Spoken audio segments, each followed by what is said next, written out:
You want the rest of this? I can't eat another bite. Sure. Boy, this is great. It was a terrific idea to have a slumber party.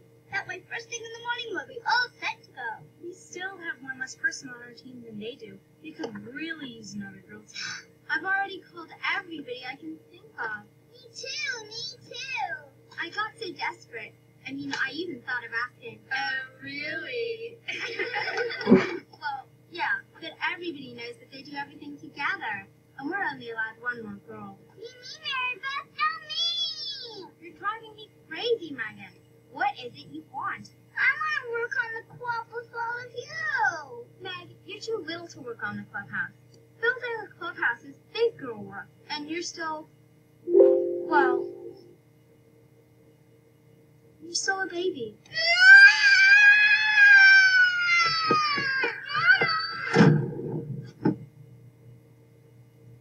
Well, she is a baby.